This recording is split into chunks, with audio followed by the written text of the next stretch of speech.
Ladies and gentlemen, I want to talk to you today about something powerful, something that doesn't need a lot of noise, but makes all the difference when it's done in silence. It's about deleting certain things from our lives, things we often overlook, things that are so ingrained in our daily routines that we don't realize how much they're holding us back. Negative self-talk is one of the most destructive forces in our lives, yet it's often the hardest to recognize. It's that internal dialogue that constantly feeds us lies, telling us that we're not good enough, that we'll never succeed, or that we don't deserve better. It's the voice that highlights every flaw, every mistake, and whispers that we're destined to fail. The problem with negative self-talk is that it's so familiar, so deeply ingrained in our thoughts, that we don't even question it. We've allowed it to shape our beliefs, our actions, and even our view of ourselves. But here's the thing, you are not your thoughts. Your thoughts are simply a stream of mental processes, but they do not define your identity. If you constantly listen to that voice, you start to believe that voice is truth. You start to think, maybe I am a failure, maybe I'll never be good enough. And what happens next? We pull back, we shrink. We stop taking risks because the fear of failure seems so real, so convincing. What if instead of listening to that voice, you chose to challenge it? What if you ask yourself, is this really true? Does this thought align with who I am or who I want to be? Negative self-talk doesn't hold up under scrutiny. When you begin to confront those lies with truth, you start to rewrite the narrative in your mind. You don't have to accept the first thought that comes into your head, especially if it's rooted in negativity. Instead, you have the power to replace those toxic thoughts with affirmations of truth, compassion, and growth.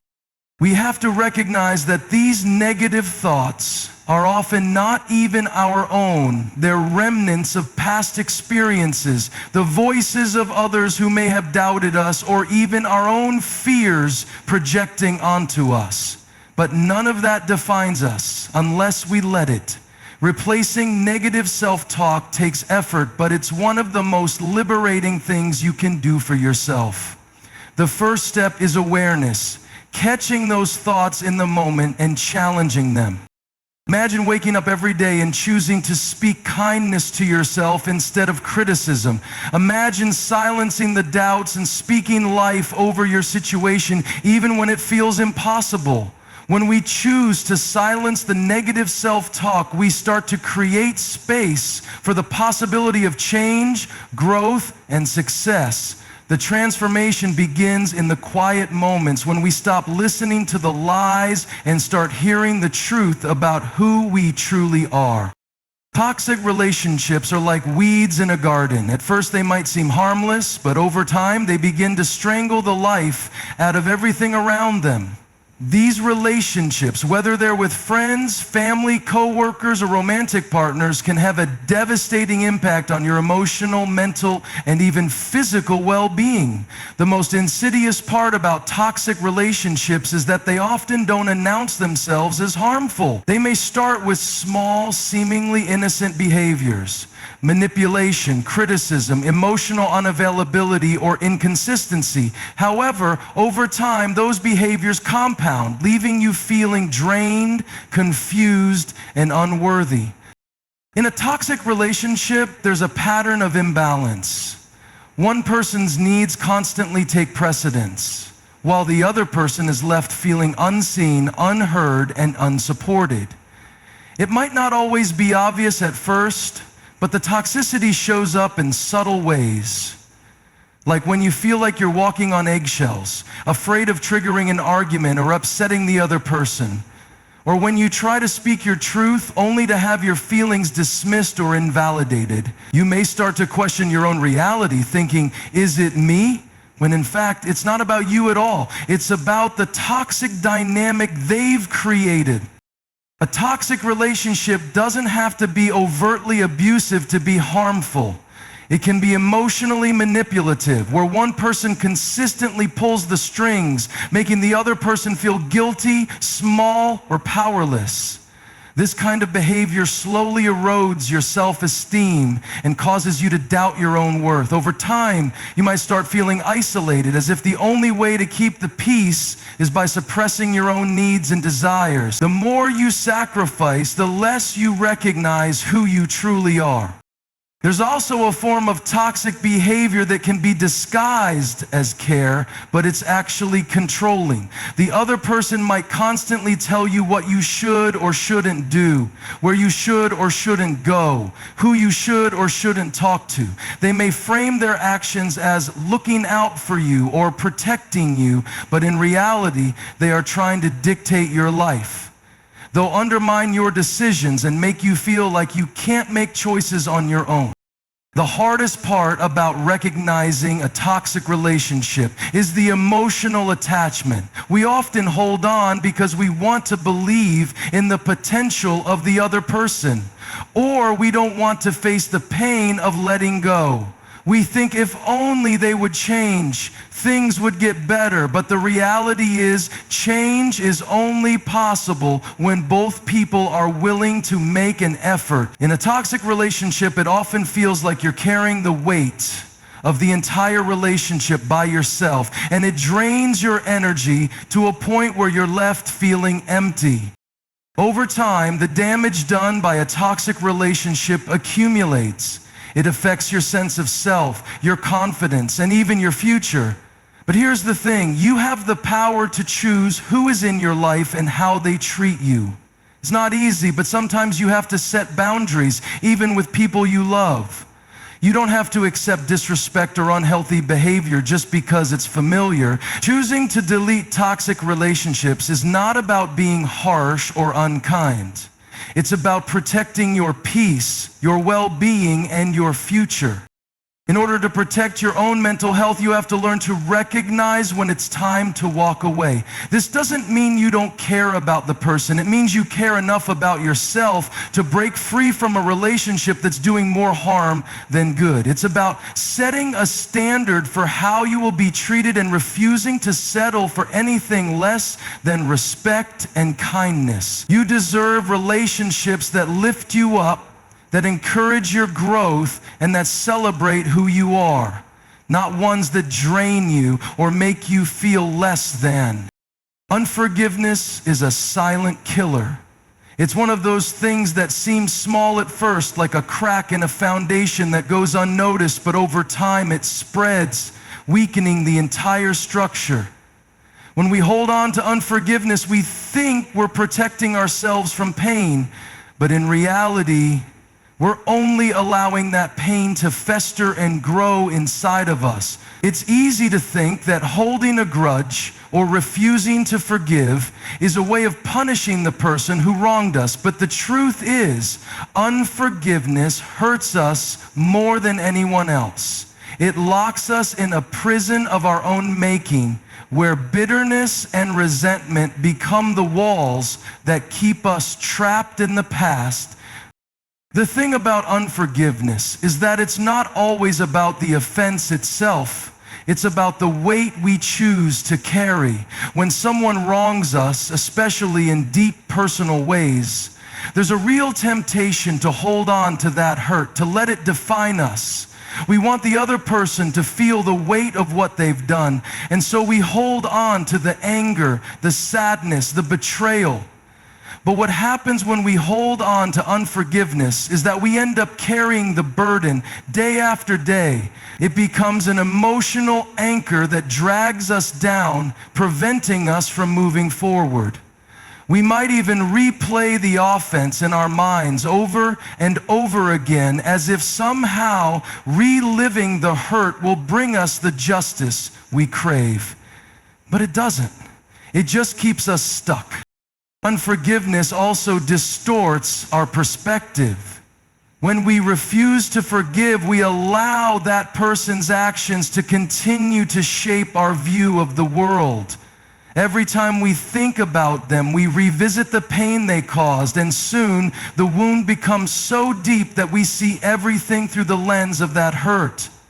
We may even start to project that hurt onto others, misinterpreting their actions because we're still carrying the baggage of unforgiven wrongs. Our peace, our joy, and our relationships with others are all influenced by this unresolved bitterness. We become so focused on the offense that we lose sight of the freedom that forgiveness offers. But forgiveness isn't about letting the other person off the hook. It's about releasing yourself from the weight of that offense. It's a decision to let go of the bitterness and anger that have been poisoning you, even if the person who hurt you doesn't deserve your forgiveness. We often think if I forgive them, I'm saying what they did was okay, but that's not true. Forgiveness is not condoning the behavior. It's simply choosing to not let it control your life anymore. When we forgive, we stop giving power to the person who hurt us, and we take back our peace. We stop letting them dictate how we feel, how we live, and how we relate to others. Forgiveness can also be one of the most freeing things we can do, not just for the person who hurt us, but for ourselves. When we forgive, we release the grip that the past has on us. We stop allowing the offense to define who we are and how we move forward. It doesn't mean that the hurt goes away overnight, and it doesn't mean that we forget what happened. It simply means that we choose to no longer let that hurt control us, our emotions, or our future. And let's be honest, forgiveness can be incredibly hard. It's a process, and it often feels like we're letting the other person get away with what they did. But what we don't realize is that we're not forgiving them for their sake, we're forgiving for our own healing. The longer we hold on to unforgiveness, the more we allow it to shape our emotional and spiritual well-being. It weighs us down, keeps us from moving forward, and even affects our physical health. Research has shown that unforgiveness can lead to increased stress, anxiety, and even chronic illness. When we carry unforgiveness in our hearts, we are the ones who suffer the most. At the end of the day, forgiving someone is about reclaiming your life. It's about saying, I will not let this hurt hold me hostage any longer. It's about choosing to live in freedom, to not be bound by what someone else did to you. It's a step toward healing, a way of taking control of your own peace, and a declaration that you are no longer going to let the past dictate your present or your future. Fear of failure is one of the most paralyzing forces in our lives. It's that constant voice in the back of our minds that says, what if you don't succeed? What if you're not good enough? This fear holds us back from pursuing our dreams, from stepping out of our comfort zones, and from becoming the person we are meant to be. It's easy to believe that failure is something to be avoided at all costs, that it's a sign of weakness or inadequacy. But the reality is, failure is often the stepping stone to growth, to success, and to the deeper understanding of who we are. The fear of failure doesn't just keep us from trying new things, it can stop us from even thinking about taking risks. It wraps us in a web of doubt and insecurity, making us believe that we are defined by the worst case scenario.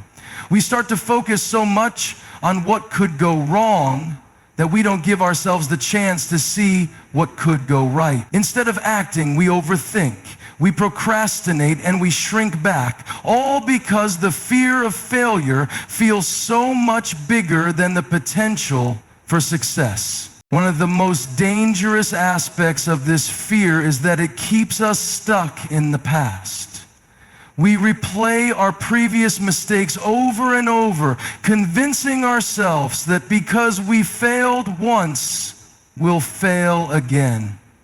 This creates a self-fulfilling prophecy, where the fear of failure actually becomes the very thing that prevents us from moving forward.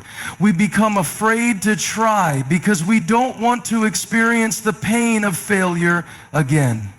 But the truth is, the pain of not trying is far worse than the possibility of failing. What's worse is that the fear of failure often leads to perfectionism. We tell ourselves that if we can't do something perfectly, it's better not to do it at all. We put off starting a new project, pursuing a new goal, or even having a difficult conversation because we're afraid of making mistakes. Perfectionism keeps us from taking action, from putting ourselves out there, and from learning through experience. We become so focused on doing things right that we never allow ourselves the freedom to learn from failure, to improve, and to grow. But failure isn't something to be afraid of, it's something to embrace. Every successful person has failed along the way. The difference between those who succeed and those who don't is that successful people don't let failure stop them. They learn from it, adjust, and try again. Failure isn't the end, it's part of the process. It's the feedback we need to make adjustments, to refine our approach, and to grow stronger. Without failure, there is no progress. We can't learn how to walk without stumbling. We can't learn how to swim without sinking. And we can't learn how to succeed without failing. Fear of failure also keeps us from stepping into our full potential. We limit ourselves by thinking that if we fail, we're not good enough, or we're not capable of achieving our dreams. But the truth is, fear of failure is often a reflection of our own insecurities and self-doubt. We've been conditioned to believe that failure means something negative about our character or our worth. But failure doesn't define who we are. It's just a moment in time, an event, not an identity. When we remove the fear of failure from our lives, we open ourselves up to a world of possibilities. We give ourselves permission to take risks, to try new things, and to fail without it feeling like the end of the world. The fear of failure no longer holds us hostage, and we start to see failure as a natural part of the journey to success. We learn that failing doesn't mean we're not good enough. It means we're learning, adapting, and getting closer to our goals. In fact, some of the greatest breakthroughs come from the willingness to fail. It's through trial and error that we discover new ideas, new methods, and new ways of thinking. Failure teaches us resilience. It shows us how to get back up, dust ourselves off, and keep going. The fear of failure is an illusion that keeps us trapped in a cycle of inaction. But when we step through that fear, we realize that failure isn't the enemy, it's an ally that pushes us forward. Unhealthy comparisons are a silent thief of joy, constantly creeping into our minds and stealing the satisfaction we could have in our own lives. It begins innocently enough. You scroll through social media, or maybe you're at a gathering with friends and you see someone else's life seemingly thriving in ways yours isn't. They've got the perfect job, the perfect body, the perfect relationships, or the perfect success. At first you think nothing of it, but soon you begin to measure your life against theirs, and that's when the trap of comparison tightens its grip. What happens next is subtle but powerful. You start to feel inadequate. The more you compare yourself to others, the more you begin to doubt your own worth, your own path. You look at their success and wonder why you haven't achieved the same thing. You look at their seemingly perfect relationships and wonder what you're doing wrong in your own. Comparison begins to distort your reality and clouds your perspective. Suddenly, you're so focused on what someone else has that you forget to appreciate the good things in your own life. Unhealthy comparisons often lead to a cycle of self-criticism. You begin to highlight every flaw in your own life. every shortcoming, every area where you feel like you're falling short. You magnify your mistakes and diminish your achievements. You might even start to believe that you'll never measure up, that you'll never be as successful, as happy, or as fulfilled as others. It becomes easy to believe that their success is a reflection of something you lack, when in reality, you have your own unique set of gifts, strengths, and blessings that deserve recognition. One of the dangers of unhealthy comparisons is that they make us blind to our own unique journey. We often compare ourselves to people who may be at different points in their lives, facing different challenges or pursuing different goals. We're not comparing apples to apples. We're comparing one chapter of someone's story to another chapter of ours. Just because someone else is in a place of success, wealth, or happiness doesn't mean that we should be there at the same time. Everyone's timeline is different. Everyone has their own struggles and victories. Yet when we compare our behind the scenes to someone else's highlight reel, we fail to see the truth. Their life is just as messy, just as filled with challenges, just as complicated as ours. This constant comparison also robs us of the ability to truly celebrate our own progress. We're so fixated on what others have achieved that we forget to acknowledge how far we've come.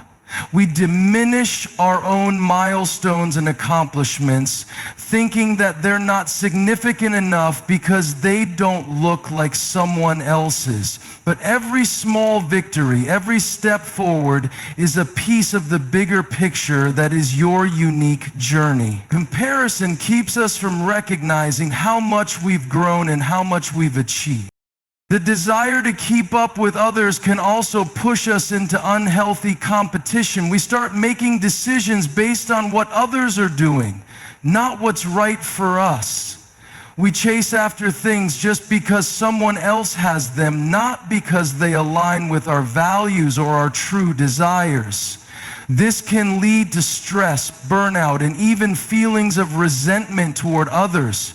We become so consumed with the idea of keeping up that we lose sight of our own purpose and what makes us happy. We stop living authentically and start living for the approval or validation of others.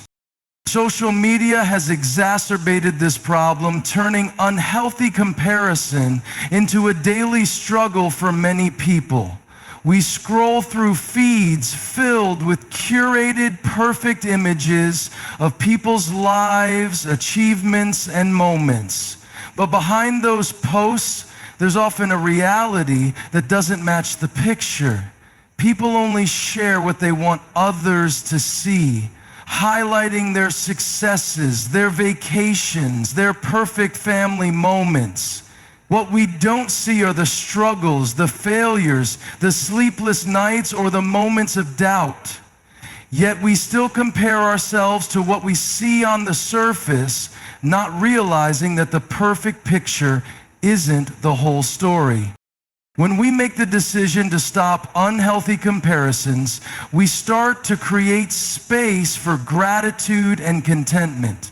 We begin to appreciate our own journey, to recognize that we are exactly where we need to be, even if it looks different from someone else's. We start to focus on what we have, what we've accomplished, and who we are, rather than what others have or who they are. Comparison steals joy because it shifts our focus away from ourselves and makes us look at others through a lens of lack. But when we stop comparing, we shift our perspective and recognize the abundance in our own lives. We have to realize that no one else's success diminishes ours. There's enough room for everyone to succeed. Just because someone else is winning doesn't mean we're losing. When we stop comparing, we free ourselves from the constant cycle of self-doubt and frustration. We allow ourselves to embrace our own unique path with all its highs and lows, knowing that we are exactly where we are supposed to be. Past mistakes have a way of haunting us, often lingering in the back of our minds like shadows that refuse to fade. We all make mistakes. It's part of being human. But the problem arises when we allow those mistakes to define us, to convince us that we are the sum of our failures rather than the sum of our potential. Every decision, every choice that didn't go as planned, or every misstep can become a heavy weight we carry with us into the future. We replay those moments over and over again, wondering what we could have done differently, wishing we could turn back time and correct what went wrong. But here's the truth. We are not our mistakes. Mistakes are just moments in time, moments that don't define the entirety of our journey. They don't set the course for our future unless we allow them to. The problem is that when we focus too much on our past mistakes, we become paralyzed by guilt, regret, and shame. We let those moments control how we see ourselves and how we move forward. We think that because we messed up once, we are somehow broken or unworthy of success, love, or peace. But that's a lie. The truth is that mistakes don't diminish our worth. They simply show us where we can learn, grow, and do better next time. The more we dwell on our past mistakes, the more we allow them to shape our present. We might begin to second guess every decision we make, fearing that we'll repeat the same errors. This constant self-doubt can prevent us from taking risks, trying new things, or even trusting ourselves. We become so focused on avoiding mistakes that we stop living freely, always holding back in fear of repeating the past. We stop pursuing our dreams, not because we don't have the ability, but because we're terrified of failing again. The cycle becomes a prison, and we lock ourselves in. Another danger of focusing on past mistakes is that it prevents us from fully embracing the lessons those mistakes offer. Mistakes are valuable teachers if we let them be. Each mistake holds within it the opportunity to learn something new about ourselves, about the world, and about how we want to approach things differently moving forward. But if we are too consumed by regret and self-blame, we miss the opportunity to gain wisdom from those experiences. Instead of seeing our mistakes as lessons, we see them as failures that hold us back. This mindset keeps us stuck, unable to move forward or grow into the person we're meant to be. What we don't always realize is that mistakes are often a necessary part of success. The most successful people, the most accomplished individuals, didn't get to where they are by avoiding mistakes. They got there by learning from them. Each misstep, each failure was a part of their journey, shaping them into the person they became. They didn't let their past mistakes define them. They used them as stepping stones to greater understanding, resilience, and success. When we refuse to let our past mistakes dictate our future, we open the door to a life full of possibilities, growth, and transformation. The challenge, however, is learning how to let go of the guilt and shame associated with past mistakes. We often hold on to them because we feel we need to pay for what we've done, or we think that by punishing ourselves we can somehow make things right. But the truth is, living in guilt only keeps us trapped in the past. It prevents us from moving forward, from fully engaging in the present, and from building a future that reflects our true potential. Forgiveness, both for others and for ourselves, is key in breaking free from the grip of past mistakes. We must learn to embrace the fact that we are all works in progress, that we are constantly evolving and growing. Our past mistakes don't define us, but how we respond to them, how we learn from them, and how we move forward from them does. We need to stop seeing mistakes as something to be ashamed of and start seeing them as opportunities to get better, to become stronger, and to live more fully. Each mistake is a chance to rewrite our story, to shift our mindset, and to step into a more empowered version of ourselves. If we continue to dwell on our past mistakes, we will never allow ourselves the space to heal, grow, and move on. Our mistakes are not the end of our story. They're simply chapters in a much larger narrative. It's how we approach those chapters that makes all the difference. When we accept that mistakes are part of the journey, we give ourselves the freedom to move forward with grace, to forgive ourselves, and to step into the future with confidence.